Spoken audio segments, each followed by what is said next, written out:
రోజులుగా దేశవ్యాప్తంగా వక్ఫ్ బిల్లుపై విపరీతమైన చర్చ జరుగుతోంది. ఇది వివాదాస్పద బిల్లు అని విపక్షాలు ఆరోపణలు చేస్తుంటే ఇన్నాళ్లకు ముస్లింలకు న్యాయం జరుగుతుందని కేంద్ర ప్రభుత్వం వాదిస్తోంది.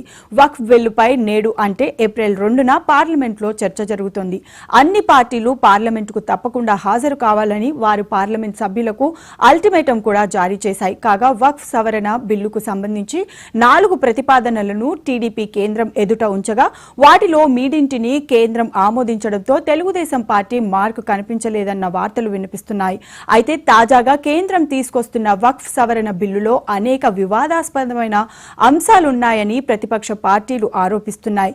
కేంద్రం కావాలనే తేనె తుట్టె వంటి సున్నితమైన అంశాన్ని ఇప్పుడు కుదుపుతోందని విమర్శిస్తున్నాయి. దీనివల్ల హిందూ ముస్లిం వర్గాల మధ్య ఉన్న ఐక్యతను దెబ్బతీస్తుందని ఆరోపిస్తున్నాయి.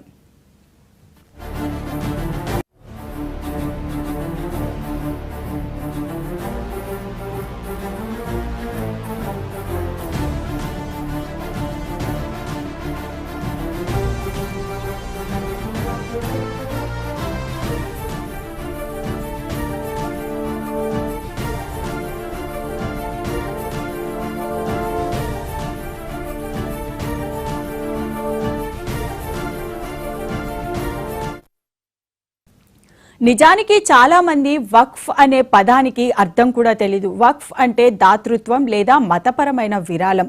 వక్ఫ్ అనేది ముస్లిం సామాజిక వర్గంలో ఎక్కువగా స్థిరాస్తి రూపంలో ఉంటుంది. వక్ఫ్ సంబంధించి ఎక్కువ భాగం స్థిరాస్తులు చెల్లుబాటు కాని పత్రాలు లేకుండానే ఉన్నాయి. వీటి ద్వారా వచ్చే ఆదాయాన్ని మసీదులకు, మదర్సాలకు, శ్మశాన వాటిలకు, ముస్లిం అనాథ ఆశ్రమాలు నిర్వహణకు మాత్రమే ఉపయోగించాలనే నిర్ణయానికి కట్టుబడి ఉంది. వక్ఫ్ను ఒక ఆస్తిగా నిర్ధారించక దానిని ఒక వ్యక్తి లేదా సంస్థకు బదిలీ చేయడానికి కానీ అమ్మడానికి కానీ అస్సలు సాధ్యం కాదు. అయితే ఇప్పటి వరకు భారతదేశంలో 10 లక్షల ఎకరాల భూములు, 8.72 లక్షల ఆస్తులు అన్నీ కూడా వక్ఫ్ బోర్డు నియంత్రణలో ఉన్నాయి.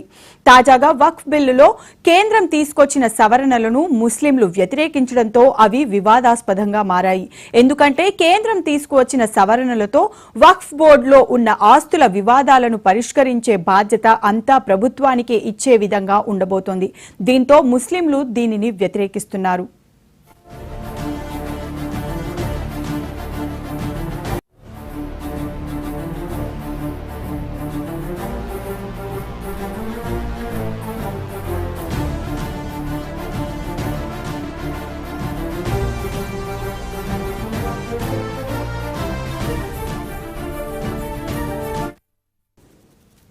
బుధవారం పార్లమెంట్లో కేంద్రం ప్రవేశపెట్టబడుతున్న వక్ఫ్ బిల్లులో 5 ప్రతిపాదిత సవరణలు ఉండగా వాటిని ఆల్ ఇండియా ముస్లిం పర్సనల్ లా బోర్డు వంటి ముస్లిం సంస్థ, ఎంఐఎం, కాంగ్రెస్ పార్టీ వ్యతిరేకిస్తున్నాయి. కేంద్ర వక్ఫ్ కౌన్సిల్, రాష్ట్ర వక్ఫ్ బోర్డులో ముస్లిం సామాజిక వర్గానికి చెందిన వారు కూడా సభ్యులుగా చేరొచ్చనే ప్రతిపాదనను కేంద్రం తప్పనిసరి చేసింది. వక్ఫ్ ఆస్తులకు సంబంధించి ఏదైనా వివాదం ఉంటే అది ప్రభుత్వానికి దక్కుతుందా, వక్ఫ్కు దక్కుతుందా అనే విషయాలకు సంబంధించిన తుది నిర్ణయాన్ని ఆ రాష్ట్ర ప్రభుత్వం సీనియర్ అధికారి తీసుకుంటారు.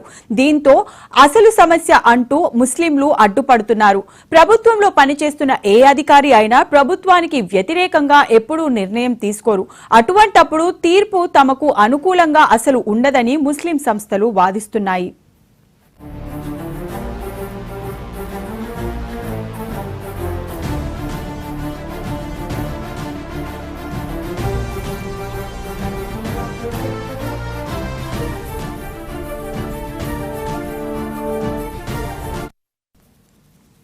అలాగే జిల్లా న్యాయమూర్తి, సంయుక్త కార్యదర్శి హోదా కలిగిన రాష్ట్ర ప్రభుత్వ అధికారిని వక్ఫ్ ట్రిబ్యునల్ బోర్డులో చేర్చాలని కూడా ఈ బిల్లులో కేంద్రం ప్రతిపాదించింది. ట్రిబ్యునల్ తీసుకున్న నిర్ణయాన్ని హైకోర్టులో సవాల్ చేయొచ్చని కూడా ఈ బిల్లులో కేంద్రం స్పష్టం చేసింది. ఒకవేళ ఈ బిల్లు గనుక చట్టంగా అమల్లోకి వస్తే కనుక 6 నెలలలోపు ప్రతి వక్ఫ్ ఆస్తిని కేంద్రం తన పోర్టల్లో నమోదు చేయాలి.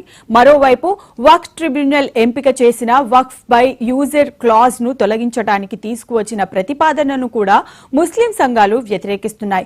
ఎందుకంటే ఈ నిబంధన ప్రకారం ఆస్తిని మతపరమైన లేదా ఇతర కార్యక్రమాల కోసం ఉపయోగిస్తే కనుక ఎటువంటి అధికారిక పత్రాలు లేకుండానే ఆ ఆస్తిని వక్ఫ్ ఆస్తిగా పరిగణిస్తారు. అయితే తర్వాత దీనిని తొలగించాలని వక్ఫ్ బిల్లులో కేంద్రం పొందుపరిచింది.